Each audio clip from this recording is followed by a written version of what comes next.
오늘 우리가 이 너무나 귀하고 복된 날에 만방의 그리로 모여들 것이라 라는 제목으로 우리 말씀을 같이 함께 나누기 원합니다. 우리의 삶이 조금 전에 두 번째 우리 조기 형제 간증했던 것처럼 삶이 참 만만치 않죠? 지금 우리 그 한 아이 아버님이 아이를 양육하러 가셨어요. 삶이 참 만만치 않아요. 이제 들어오셔도 됩니다. 그만하셔도 돼요. 우리의 마음을 다치게 하고 낙심하게 만드는 일이 참 많아요. 오늘 아이들과 오전에 어떤 말씀을 나눴냐면 예수의 마음을 품으라. 우리 어린이들 한번 말씀 암송해 볼까요? 시작. 빌립보서 2장 5절의 말씀 시작. 너희는 이 마음을 품으라. 곧 그리스도 예수의 마음이니.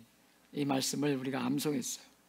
예수의 마음을 품어야 되는데 아까도 예배 끝나는 어떤 분이 그러시더라고요. 예수의 마음을 품어야 되는데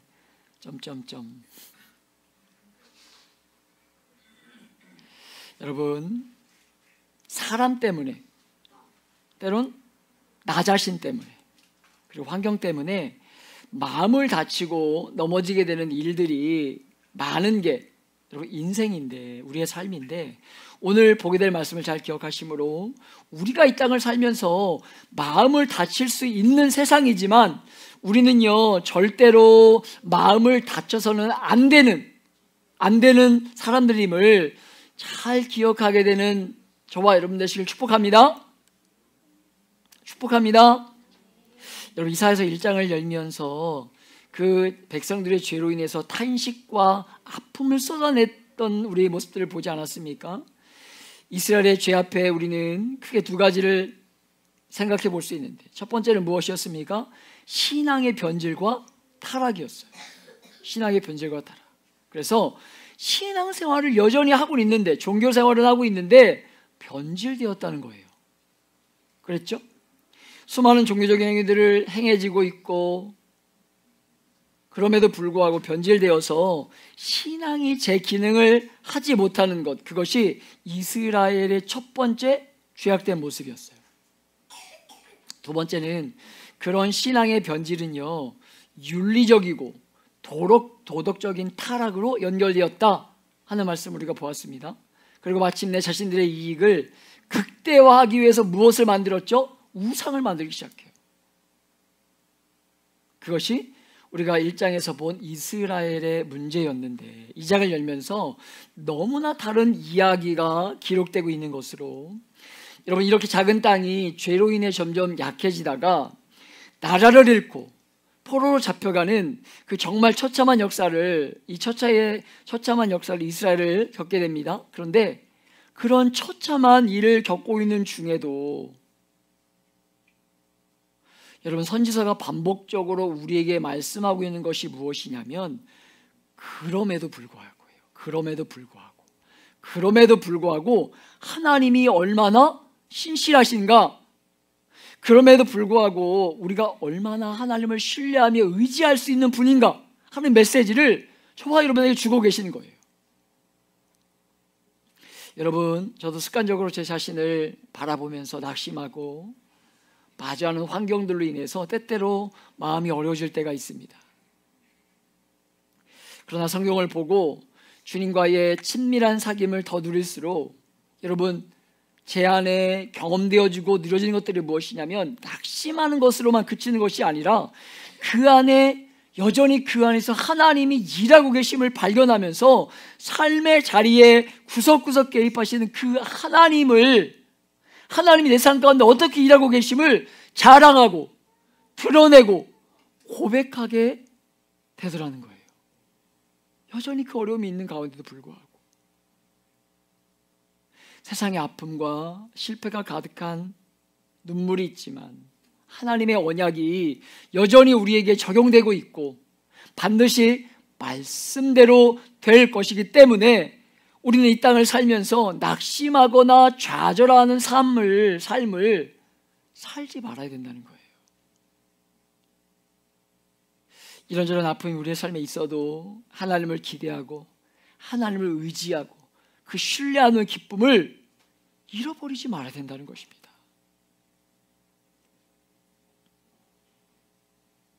이렇게 점점 망해가고 있는 이스라엘 백성들을 향해서 이사야는요, 그 눈을 어디로 두고 어디로 두게 하고 있는 것입니까? 2절의 말씀을 같이 한번 읽어볼까요? 2절 함께 읽어봅니다. 시작.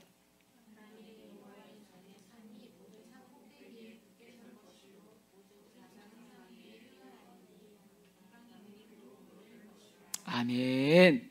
사랑하는 여러분, 말일, 어떤 특정한 기간, 이 말일이라는 것이 특정한 기간에 여호와의 전에 있는 산에 산이 모든 산들 위에 설 것이라는 거죠.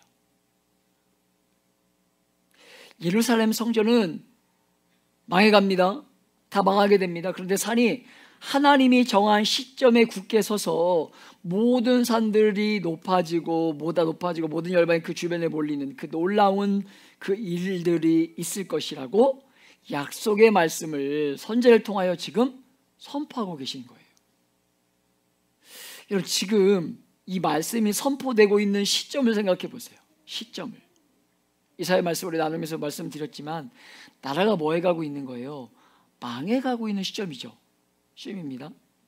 이 나라는요, 이사야 후에 얼마 지나지 않아서 망하게 되는 나라예요.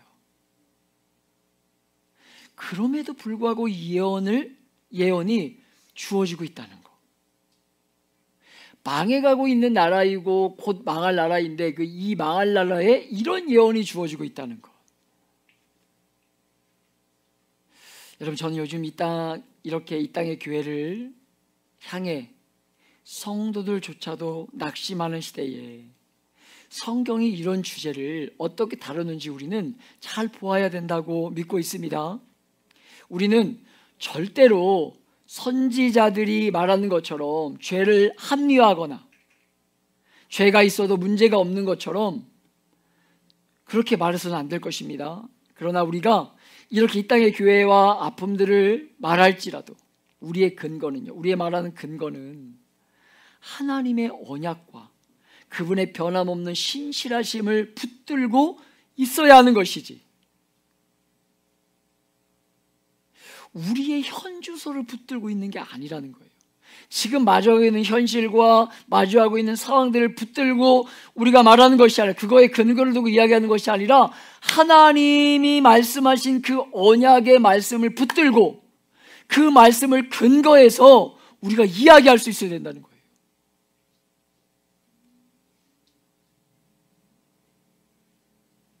오늘 이사야는 이 망해가는 나라, 신앙이 지금 변질되고 타락하고 있는 이 나라를 향해서 하나님이 정한 한 시점에 여호와의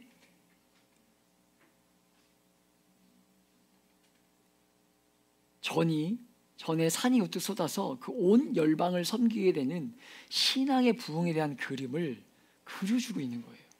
신앙의 그림을. 선지자는 이 망해가는 나를 바라보면서 신앙이 변질되어서 그저 예배당에 오기는 하지만 예배당 마당만 밟고 가는, 무수하게 많은 이 짐승을 잡아서 제사는 드리는데, 예배는 드리는데, 자신의 생명을 대신할 제물을 드리는데, 그래서 손에는 피와 기름이 묻어 있는데 그것을 뭐라고 말씀하셨죠? 지난주에 무거운 짐이다. 무거운 짐이라고 말씀하셨던 그 마음 아픈 시대에 말일에 여호와의 전의 산이 굳게 우뚝 서는 신앙의 부흥의 영광을 다시 그림으로 보여주고 있는 거예요. 그 망해가는 그 시점에. 사랑하는 여러분, 교회의 새로움과 성도의 회복과 교회의 부흥은요, 그분한테서 오는 것임을 의심하지 않기를 축복합니다. 우리의 어떠함, 우리의 무언가, 우리의 열심, 우리의 자랑, 우리의 그 무언가로부터 오는 게 아니라 그분으로부터 오는 거예요. 그분으로부터. 눈을 그렇게 어디에 두는가 하는 싸움이지, 우리의 싸움인 우리의 눈을 어디에 두는가 하는 싸움이지, 지금 내가 맞아간 일이 무엇이고 내가 마주하고 있는 현실이 무엇인지, 그 문제가 무엇인지, 거기에 우리의 눈을 두는 것이 우리의 싸움의 핵심이 아니라는 거예요. 열방이 그리로 모여들 것이다 하는 것은요, 여러분요, 무엇을 말하는 거냐면 미친 듯이 말이 모아서 막 몰려드는 거예요. 혹은 우리가 본 적은 없지만 지난번에 우리 말씀 상영 때 오셨던 어떤 목사님이 영상을 틀어주셨지만, 건기에 이 강이 아니었다가 우기가 되면서 갑자기 물이 쏟아져 내려오는 그래서 생기는 그 강, 그것을 와디라고 부르는데, 그렇게 와디라는 강에 물이 흐를 때 거세게 흐르는 것처럼, 물이 어떻게 종잡을 수 없을 정도로 흐르는 것처럼 백성들이 여호와의 전이 있는 이 전이 있는 곳을 향해서 달려오는, 물이 갑자기 밀려오는 것처럼 열방과 민족이 여호와의 전의 상을 향해서 몰려오는 환상을 보여주고 있는 거예요. 환상. 그것이 말일이라는 것입니다. 여러분, 말일이라고 하니까 많은 유대인들이 해석하기를, 그래서 이 마지막 종말 때라고 해석을 했습니다. 말일이라고 해서. 그래서 이세 사람들이 말이라면 여호와의 종이 와서 세상을 심판할 때라고 생각했어요. 이스라엘 사람 생각할 때 이 말일은. 그런데 예수님이 이 땅에 오셨는데, 여러분이 아시는 분도 계시겠지만 너무 놀랍게 유대인들이 생각했던 그런 말일의 모습이 아니었지 않습니까? 예수님이 이 땅에 오셨는데 너무나 전혀 다른 모습으로, 여러분요, 당신이 십자가에 달려서 당신의 백성들의 죄를 심판하시기보다 당신이 백성들을 위해 대신 죽으심으로, 심판자가 아니라 당신의 백성을 대신해 죽으심으로 죄인들이 살 길을 얻는 은혜의 길을 열어주신 거죠. 여러분, 우리가 살아가는 이 시대는 은혜가 통치하는 시대이기 때문에 우리가 낙심하는 것은요, 직무유기라는 거예요. 직무유기. 낙심하는 것은. 특별히 여기서 말하는 우리가 누구이겠습니까? 성도가 낙심하는 것은 직무유기라는 거예요. 우리가 이 땅을 살아가면서 어떤 경험을 하는 순간에도, 어떤 경험을 할지라도, 여러분, 좌절하는 것은 직무를 유기하는 것으로, 예수님이 모든 형벌을 당신이 대신 받으심으로 우리를 살리는 그 측량할 수 없는 은혜의 때가 지금 있고, 여호와의 전의 산이 굳게 서서 산 위에 그 세워진 동네처럼 열방과 민족이 그쪽으로 몰려오는 것이 여러분과 제가 사는 지금 바로 이때라는 것으로, 그렇기 때문에 우리는 절대로 낙심하거나 낭망하면 안 되는 존재라는 것으로, 여러분, 제발 인생에게 우리의 눈을 두지 말고 우리의 모든 소망의 핵심인 하나님께 우리의 눈을 두고 살 수 있어야 된다는 것입니다. 마치 우리 아이들이 주말만 기다리는 것처럼, 학교 다니기 시작하면서 아이들이 주말만 기다리잖아요. 그때 특별한 일이 없을지라도 거기에 눈이 가 있는 거예요. 토요일에 눈이 가 있는 거예요. 금요일 저녁에 눈이 가 있는 거예요. 왜? 쉬는 날이니까. 그런 것처럼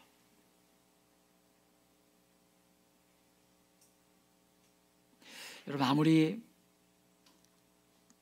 대단해 보이는 사람일지라도 물속에 어떤 장비 없이 들어가면 몇 분이나 버티겠습니까?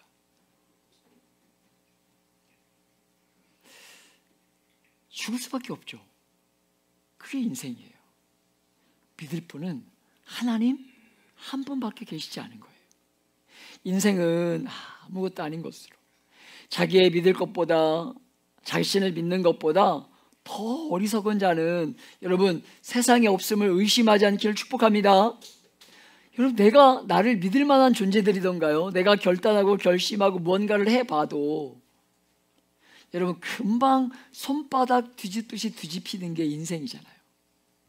하나님을 믿는 이 특별한 시대에 사람을 믿지 말아야 된다는 것입니다. 인생 때문에 소망을 갖고 인생 때문에 낙심하는 것, 그런 거 하지 말아야 된다는 거예요. 왜 그렇습니까? 예수님이 오셨기 때문에. 우리가 믿고 의지할 것이 무엇인지 선명해졌기 때문에 인생을 붙들지 말아야 된다고 우리에게 계속해서 말씀하고 있는 거예요. 여러분, 제가 주님을 조금씩 더 알아가면서 정말 애쓰려는 것들 중에 하나가 무엇이냐면, 누구의 이름을 앞세우고 그 뒤에 서려고 하지 않는 거예요.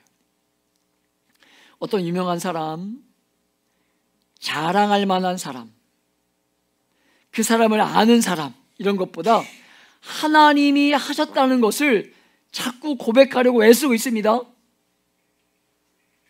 어떤 분과 여러분 양육 모임하면서 이런 질문을 받았어요. 목사님, 목회 그만두고 싶은 순간은 없으셨나요? 지금도 늘 벼랑 끝에 서 있는 신앙이라고 말씀드리고 있지만, 또 말씀드리고 있었고, 그래서 참 희한하게 그만두고 싶다는 생각을 해본 적이 없다. 그저 어떻게 이 문제를 돌파할 수 있을까, 이런 생각을 했었던 것 같다, 이런 말씀을 나눈 기억이 있습니다. 그리고 은혜를 알아가면 알아갈수록, 그래, 하나님의 은혜지, 하나님의 은혜지. 여러분, 여전히 자주 흔들리지만 그런 고백을, 주님을 향해 그 주님이 일하심을 고백하게 하시더라는 거예요. 하나님이 하셨습니다. 그래, 하늘 은혜지. 이것이 여러분, 하나님께 부름받은 성도들의 삶에 나타나야 할 모습 중에 하나이지 않겠냐는 거예요. 여러분, 당신이 선택한 인생을 통해서 자신이 드러나기를 원하시는 것. 사랑하는 여러분, 열방과 민족이 여호와의 산으로 달려오는데 왜 그렇게 여호와의 전으로 달려옵니까? 3절의 말씀에 보면 함께 읽어보겠습니다. 시작.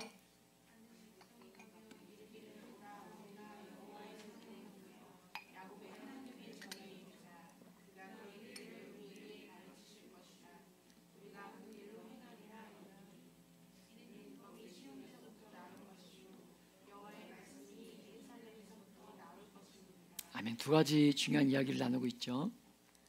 첫 번째는 무엇이에요? 그것이 여호와의 산이기 때문에, 하나님의 임재 때문에 교회에 부흥이 온다는 거예요. 부흥이 온다는 것입니다. 모든 시대에 있었고 이 땅에도 있었던, 역사 가운데 보면 그 부흥의 때가 반드시 어떤 시점이 있었어요.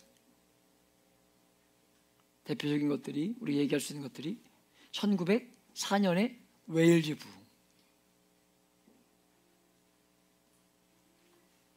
1907년에 평양 대부흥.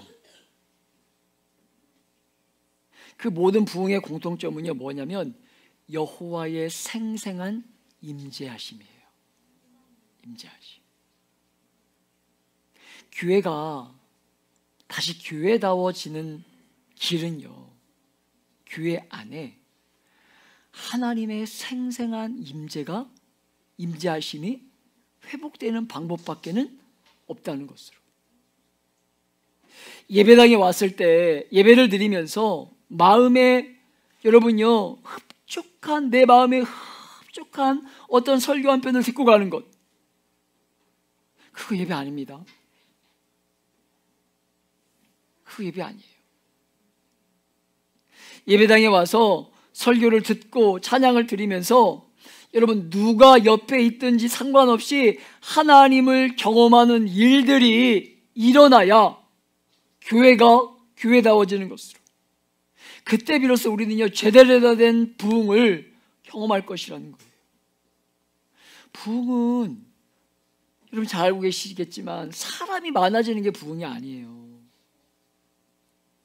물론 그런 질적인 부흥, 양적인 부흥도 분명히 우리 안에 있어야 되지만 얼마나 한 사람이 하나님과의 친밀한 예배 가운데 친밀한 사귐을 누리고 있는가, 그분과 동행하고 있는가, 그게 핵심으로. 여러분, 그래서 이것이 저와 여러분이 기도해야 될 제일 중요한 기도의 제목이라는 것입니다. 제가 우리 교회도 예배를 준비하는 중보기도 모임이 생기길 소망한다 라고 제가 말씀드린 기억이 있어요. 불과 몇 개월 지나지 않았습니다. 여러분, 아까 간증하셨지만 드디어 6개월도 되지 않았는데 제가 나눈 비전을 어쨌든 함께 하기로 결단한 분이 생겨났고, 또 이와 같은 꿈을 여러분이 꾸게 되시길 축복합니다. 여러분, 그렇게 모여서 우리 교회를 위해 기도할 때마다, 저를 위해 중보에 기도해 주실 때마다, 제가 특별히 우리 내일 모레부터 또 라디오 생방을 나가지 않습니까? 불과 25분 30분 정도밖에 되지 않겠지만 저한테 이렇게 PD가 물어보시더라고요. 떨리냐고. 떨지는 않는다고 했는데 아내에게 물어봤더니 초반에 좀 떨었대요. 떨지는 않았는데 모르겠습니다. 저는 참 내성적인 사람인데 왜 하나님이 자꾸 그런 일로 저를 내모시는지. 어쨌든 전도의 기회를 삼기 위해 우리가 가려고 하는데, 위에서 기도해 주실 때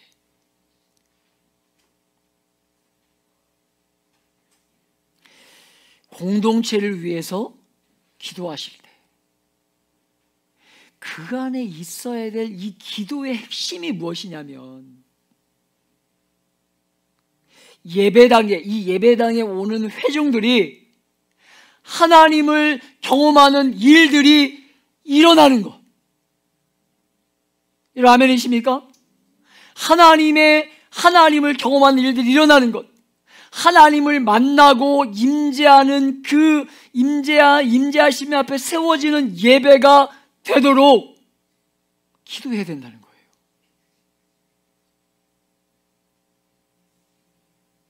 하나님의 임재가 그곳에 있기 때문에 여호와의 산으로 온 열방과 민족이 모여들고 있는 것입니다. 옛날에는 유대인들만 그 특권을 누렸는데 더 이상 유대인들만 특권을 누리는 것이 아니라 이제는 누구도 가리지 않고 그 은혜가 쏟아지는 여호와의 전이 있는 곳으로 열방이 말일에 미친 듯이 말들이 몰려 달려오는 것처럼 몰려든다는 거예요. 여러분, 그런 환상을, 그런 꿈을 저와 여러분이 좀 꾸어야 되지 않겠습니까? 사랑하는 여러분, 아무도 가리지 않고 열방과 민족이 다 그런 날을 말일에 주님이 허락해 주신다는 것입니다. 그렇게 사랑하는 여러분, 저는 하나님이 저와 여러분을 이 자리에 불러주심에 분명한 이유가 있으리라고 믿고, 정말 우리가 정말 그 일을 잘 감당해야 될 때가 지금이라고 믿고 있습니다. 우리가 정말 다음 주에 세례 예식을 진행하고, 오늘 너무나 우리가 세례 예식을 진행하고자 이제 내일부터 또 우리가 릴레이로 기도의 자리에 나가려고 하지 않습니까? 그리고 오늘 이렇게 너무나 귀한 한 형제가 본인의 믿음을, 자기네 간증을 고백하면서 이런 너무나 귀한 예배를 우리가 지금 드리고 있지 않습니까? 여러분, 한 영혼이 주님께 돌아온 일이 얼마나 귀하고 값진지를 여러분 잘 맛보시고 누리시고 얼마나 귀한지를 경험하는 저와 여러분 되시길 축복합니다. 여러분, 그렇게 너무나 이 귀한 이름을 절대 의심하지 말고 그 영혼이 주님께 돌아와 건강한 자림이 있는 삶을 살아가도록, 또한 그렇게 공동체의 일원으로 받아들일 뿐만 아니라 책임 있게, 여러분요, 책임이 있음을 절대로 잊지 말고 잘 자라도록 어떻게 도울 것인가, 책임 있게 감당해낼 것인가를 늘 고민하는 저와 여러분 되시길 축복해요. 그런 마음으로 우리가 정말 올해 11월 17일 추수감사 주일에 우리가 기도하는 영혼들을 초대하고 주님께 인도하는 일에 최선을 다해야 되는데, 그 부르심이 저와 여러분을 향한 부르심임을 여러분 의심하지 않기를 축복합니다. 선지서와 성경이 분명히 말씀해 왔던 것처럼 반드시 살아서 열방이 미친 듯이 달려오는 모습 보고야 말겠다 이렇게 기도해야 될 때가 지금이라는 거예요. 사랑하는 여러분, 열방이 여호와의 전에 산으로 모였을 때에 두 번째 이유가 무엇입니까? 여호와의 임재의 제일 중요한 표시 중 하나가 무엇이냐면 말씀이에요. 말씀. 그곳으로부터 하나님의 율법과 말씀이 흘러나오기 때문이라는 것입니다. 하나님이 생생하게 임재하기 시작할 때에 백성들은 어떻게 느낄 수 있냐면 말씀으로 그 백성을 찾아오시는 하나님을 통해서 하나님의 임재하심을 경험하는 거예요. 주님의 임재와 말씀의 부흥이 교회를 살려내는 일들을 하는 것이고 교회 역사 가운데 반복되어 왔다는 것입니다. 여러분, 이것을 우리가 잘 기억할 필요가 있어요. 여러분, 그런데 왜 열방이 여호와의 전에 산에 오게 되는 것입니까? 세상 어디에서도 들을 수 없는 진리를 들을 수 있기 때문에. 세상은 전부 이 땅을 어떻게 살아야 하는가 그 주제를 다루지 않습니까? 어떻게 하면 더 가지고, 어떻게 하면 편하고, 어떻게 하면 더 많은 것들을 누리며 사나, 이런 것들이 세상의 핵심이라면, 그런데 여호와의 전에 산에 오면 여러분과 제가 얼마나 악한 죄인인지를 말하는 거죠. 우리가 얼마나 깨어져 있는지 이 산에 와야 알 수 있는 거죠. 그렇게 망가져가고 있는 자신을 보면서 자신을 움직였던 것이 욕망과 탐욕이라는 것들을 보게 되는 거예요. 이걸 볼 수 있어야 되는 거예요. 여러분을 움직이는 것이 하나님이거나 이웃의 유익이 아니라 여러분을 열심히 하는 그 열심히 하게 되는 동력이 전부 다 여러분 자신을 위한 것이라면 여러분 금방 지칠 수밖에 없고, 여러분 그러니까 우리의 이웃들이 우리에게 되질문하는 것들, 지난주번에 버스킹 예배할 때도 말씀드렸지만 되질문하는 것들이 무엇입니까? 너와 내가 다른 게 없네? 너와 내가 다른 게 없네? 여러분 그거 아닙니까? 내가 말씀대로 하나님의 임재하심에 충만한 대로 살지 못하면 똑같이 내 입에서 뭐가 나오는 거예요? 하나님의 생생한 임재하심의 말씀이 나오는 게 아니라 어디에 땅 사면 오른대, 어디에 집 사면 된대, 어떤 주식을 하면 돈 번대, 어떤 학원을 보내면 애가 성공한대, 이 정도는 해야 된대, 누구네는 몇 평 어떤 집에 산대. 끊임없이 이런 이야기만 우리의 입에서 나간다면, 끊임없이 비교하는 것들만 우리 입에서 나간다면, 하나님의 생생한 임재하심을 통해서 우리 안에 있는 그 생명의 말씀이 흘러가지 못한다면 불가능한 거죠. 너와 내가 다른 게 없는 거예요.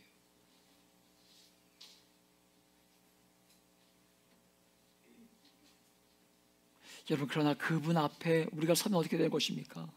그런 어리석은 삶을 멈추게 되는 것이고, 자격 없는 나를 발견하면서 얼마나 풍성한 선물인지를 발견하게 되는 거죠.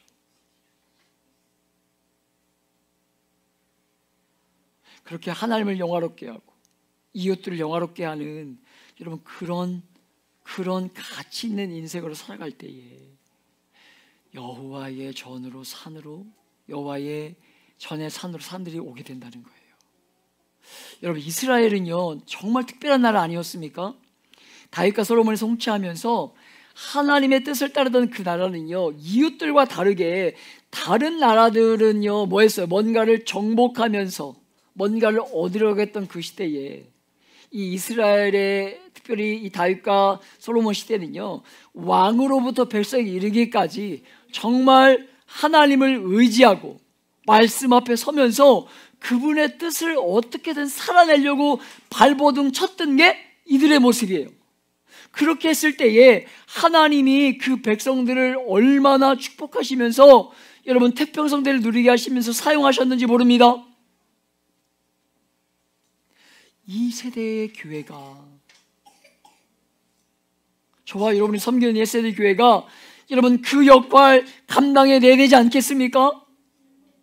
성도로 부름받은 저와 여러분이 주님을 더 사랑하고 말씀을 가까이 하면서 그분과의 친밀한 삶 살아내도록 애쓰면서 여러분 사람들을 모이게 만드는 통로가 되어서 나를 통해서 우리 공동체를 통해서 세워진 교회를 통해서 그렇게 생명의 말씀을 흘려보내므로 여러분 지금도 살아서 역사하시는 그 하나님을 만날 수 있도록 볼 수 있도록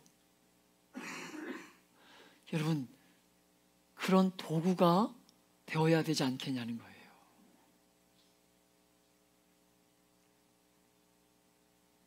예수 안에 정말 참된 행복과 평안이 있음을 누리며 여러분 드러내는 삶 살아서 축복합니다. 그 사명이 여러분 눈앞에 보이는 실망과 낭만과 어려움 앞에 좌절하는 인생이 아니라 하나님이 함께 계셔. 그분을 향해 우리 눈을 올리고 바라보고 여러분 이 추수의 계절 11월에 주님 앞에 귀한 열매를 드려야 될 이때에 주님이 나를 통해서 주님을 알지 못한 이들이 그 사랑의 자리로 나올 수 있도록 달려올 수 있도록 그렇게 쓰임받는 귀한 도구가 되는 저와 여러분 되시길 예수님의 이름으로 축복합니다.